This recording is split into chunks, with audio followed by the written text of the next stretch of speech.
welcome to the first video in my new series, The Spring Treat Tuesdays.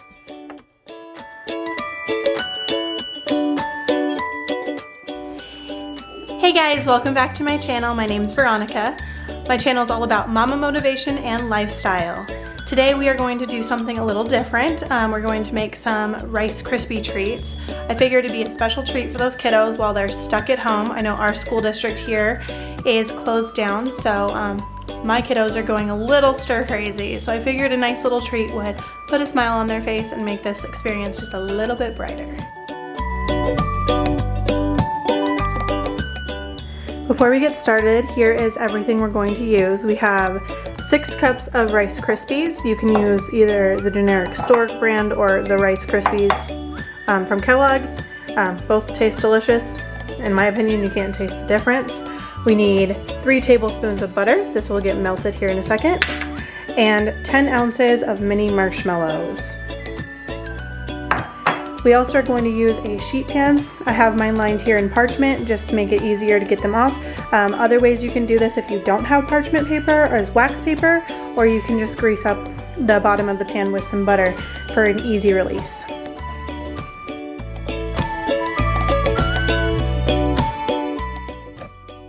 The first step here is to melt the butter. I have my burner on medium and I stir frequently so it doesn't turn into brown butter.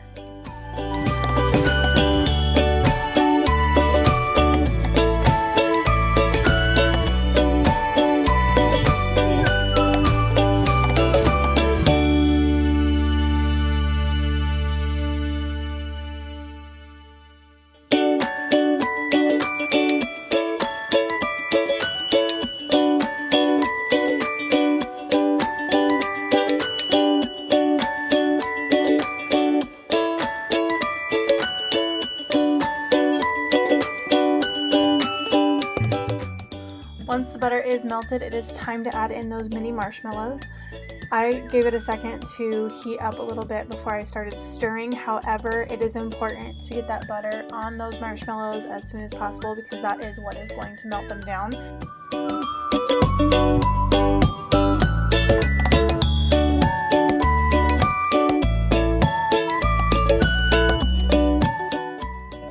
It is also important to not stop stirring because if you do, they will begin to get stuck to the bottom and possibly burn.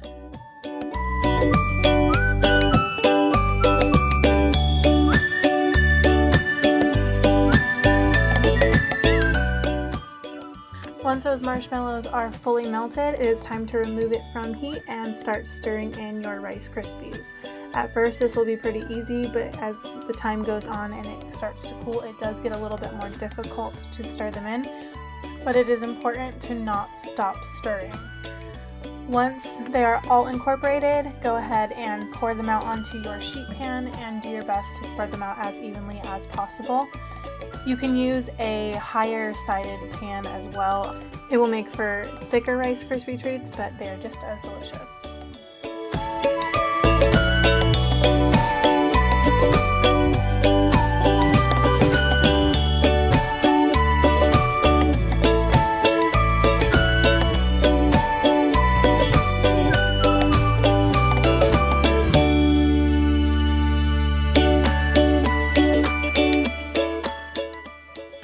Once my Rice Krispie treats were cooled, not completely, but for the most part, I used a flower-shaped cookie cutter to cut out as many Rice Krispies as I could.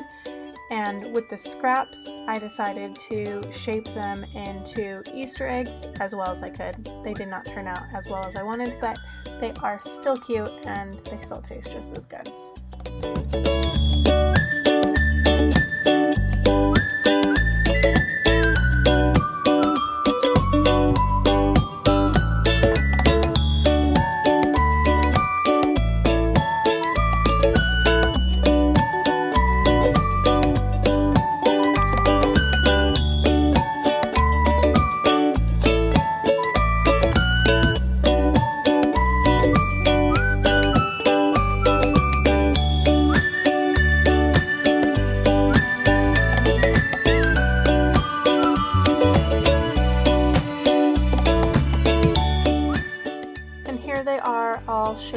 cut out and completely delicious, and if you wanted to stop here, that'd be a perfect idea. However, I took it one step further. I used these chocolate candy melts to coat them in some white chocolate just for an extra spring touch, and I really liked how they turned out.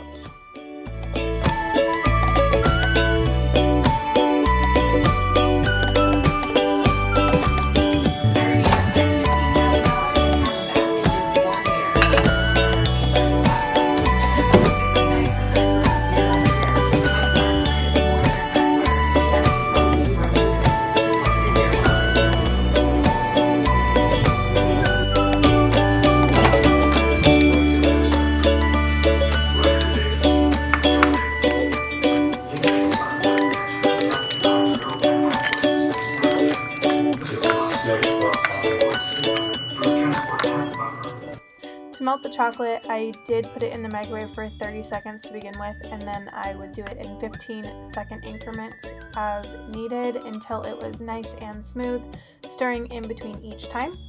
If you cannot find these white chocolate melting wafers, I got mine at Michael's. You can also use white chocolate chips and use food coloring to dye it to the color that you want.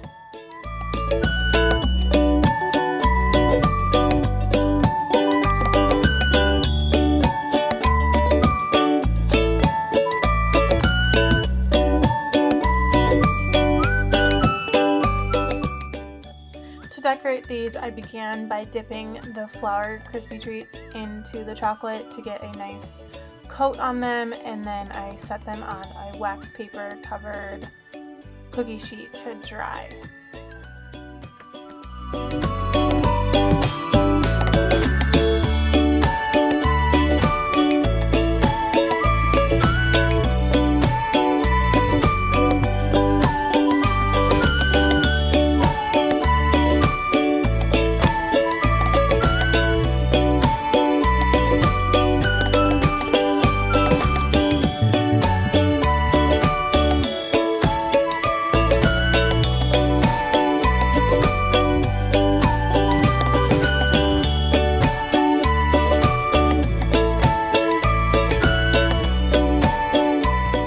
To decorate the Easter egg shaped Rice Krispies, I took a spoonful of chocolate and just went side to side to try to get that string pretty effect over it.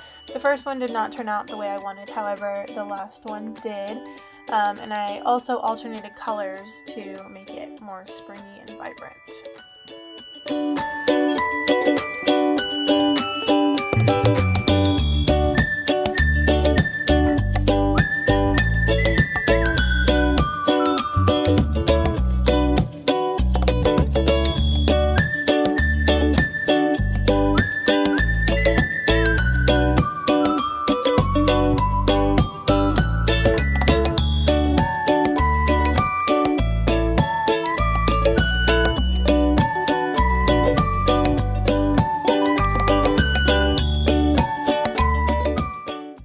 And here are the finished Rice Krispies. I did leave a couple blank for my husband. He prefers the not so sweet treats. But I really like how these turned out, and I hope you guys enjoy making them with you and your little ones. Bye!